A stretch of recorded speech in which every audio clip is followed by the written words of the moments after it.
Good morning, everybody. Today we're going to be looking at a brake squeal on a 2003 Chevy Tahoe.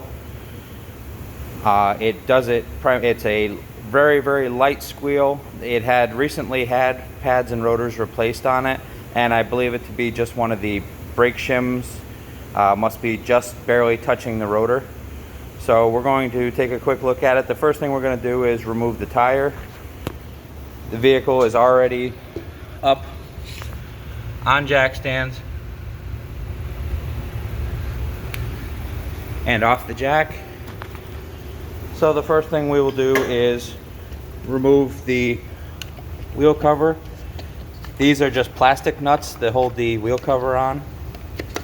So we will be removing them just by hand using the socket.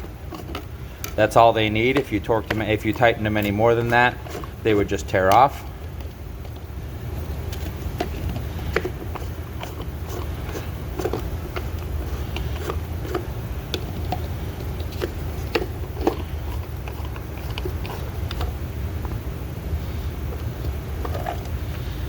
And next we'll be removing the wheel with the impact gun. I'm just going to skip over that step because you've all seen that before.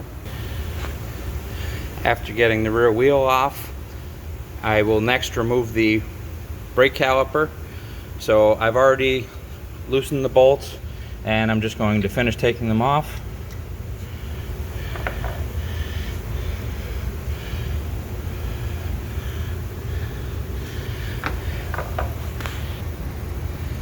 After lifting the caliper off, I will be just taking a look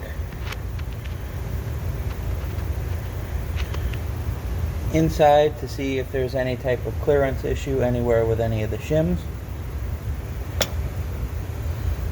I do see a slight rub mark on the inside of the caliper. On the inside of the rotor rather. So I will be taking a quick look at that and I'll let you know what I see. What I did find was a slight clearance problem between this lower shim and the rotor, caused by a little bit of rust on the caliper that had caused that shim to push out and just barely touch the rotor, causing the slight squeal. So we removed the shim, cleaned out behind it, reinstalled it, and now we will be putting it all back together and taking a test drive to make sure that everything is correct now. Right now, I'm just squeezing back the caliper pistons.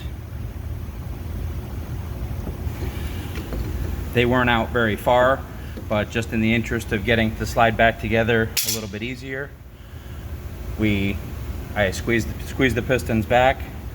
Now, if this were other types of vehicles that have the parking brake built into it, rather than squeezing the caliper back, I would have to actually twist them back in, and there are special tools for doing that. So now I'm just going to set the caliper back in place and put the bolts back in. Now we're putting the wheel back on. Ideally, when installing aluminum wheels, the best thing to use would be a torque wrench to set the wheel torque to the proper specification.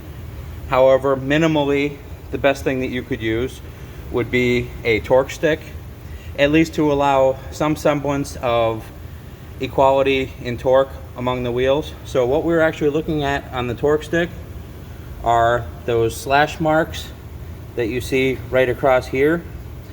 You look for forward motion on those to stop. And we're also going to be tightening. This is a 6-lug pattern, so we will be going opposites from one side to the other. So first I'm just going to bring them up even and make sure the wheel is properly